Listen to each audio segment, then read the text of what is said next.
Today's topic is digital retail. Well, I think mostly every one of us knows what digital retail is, but in case you don't or you have some doubts, we're going to show you a video that explains with real-life impressions what digital retail is and how it works. I would like to introduce our guest speaker today. We have a tremendous guest speaker. Thank you so much for being here.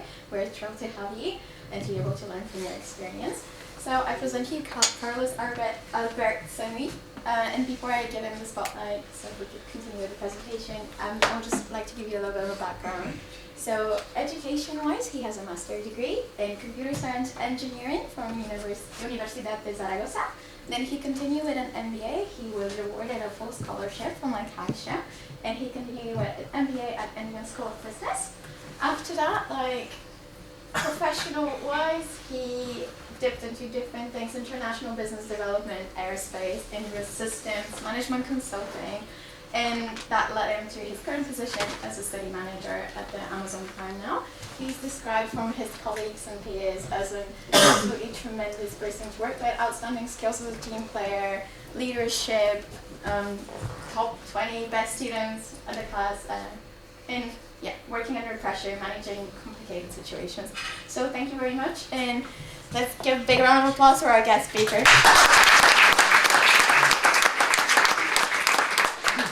Thank you very much.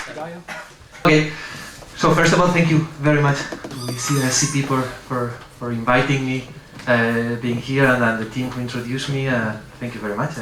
What else I have to say? And as you know, I'm here to talk about retail, specifically online retail, because this is what I'm actually doing. I want to make a clarification before starting. I'm not a professor, so in terms of in terms of academics, please excuse if I'm not all that accurate, if I don't have that much theory to communicate. I'm going to try to give you a perspective from the business side. I've been in the retail side for like 6 years now. So what I'm going to try to tell you or to share with you is my insights and what I've learned in this time in the retail side and the business side. So first of all, this disclaimer, okay? Please bear with it and at some point. Okay, so starting, and here is not a good, okay, yeah. Okay, retail, we already discussed retail. Anyone, even before we go through the definitions, I'm not going to go through it. What is retail for you? I mean, for you, for example, what is retail for you when you have to think of retail? Yes. It's just like selling goods and services, probably. Okay, that's okay, but It's like an amino scale, so exactly. It's not wholesale. Yeah, exactly. That's one of the key things. Actually, it comes from that word in French. I'm not going to pronounce because I can't. But it's coming from the etymology is coming from selling in small pieces or parceling or stripping into small pieces, and it developed into the interchange of goods in small scale. And what is online retail? What are the key differences, for instance, you in the group, what is the key difference for online retail? It's everything that happens online, on internet or in an electronic device. For instance, yes, it's like the main difference from a customer point of view is that instead of you going to the shop, you do part of the whole process through your electronic device. Could be the mobile, could be the computer, could be many different things. For instance, one thing we have at Amazon, is there nothing to draw? Okay, whatever. So imagine a website, no? So a website is something like this, a web page, sorry, and you see the top part, which is what is above the fold, okay? So normally when you open a website, you only see the top of it, and then you scroll down and you see the rest. Okay, so we have a tool in Amazon where we can measure the time that each of our customers spends on each part of the website, of the web page. Obviously, most of the time is spent in the what is above the fold, not in the initial page. Not everyone scrolls down, but when people scroll down, it's because they are more interested. So you know where is the place of the page where they spend most of the time?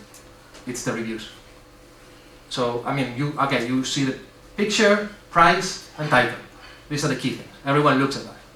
But then if you really want to gather more information, decide if I'm going to buy this, no, blah, blah, blah, you may go to the technical specifications, you may go to some other whatever, but you're going to spend a lot of time watching what other people said about it. Because I don't know, we tend to trust that. The last mile delivery is something very typical from the online side. Is the person or the company or the service that is moving the good from the when you do click to your door. Actually, there are three typical ways of doing this. For now, for instance, us in Prime Now in Spain, what we use is DSPs, which means delivery service providers, like Segur, for instance. Negotiations. This is the key. This is everyday business. This is like what you do all the time. As a retailer, you have to negotiate with your manufacturer because you want better cost, you want more profitability, you want the selective distribution, you want whatever. You have to negotiate with your wholesalers. Oops, it's moving. Okay. You don't negotiate with your customer, but you try to offer him the best you can. So basically, I'm going to talk about three things here. The main metrics. Don't worry, it's not going to be very dense. The standard back conditions agreement that is related to the metrics, and some basic, and I will be very quick on this, basic negotiation concepts. I don't know if you had negotiation classes here in the MBA? No? Okay, so then, I mean, if you had, probably these are the first things they are going to tell you. So I'll just mention them for you to have a notion of what it means, because these are the concepts that then you will use in the negotiations. And we are about to finish, and this is much shorter part, with the importance of being in stock. Now we are moving a little down in the P&L. We are moving to the part where related to logistics and related to purchases. Okay, so we're going to see three things: buying, forecasting, and overstock. And this is going to be very fast, I promise. You see this image here. Once you've done all the negotiation, you have all the costs, whatever, you don't have stock, what happens? You don't have a sale. I mean, in a physical store for sure, if there's no stock, there's no sale. But in an online store, what may happen is that you have to make to the customer a worse promise of delivery. Normally, you do a promise of next day, 2 days, but if you offer him 5 days delivery or 2 weeks delivery, probably the conversion is going to be much lower. So you're going to sell less, etc., etc. Thank you very much. It was a little dense at some point, I'm sorry, but thank you very much for the audience. It was really a pleasure, and very good questions in general. Thank you. Thank you.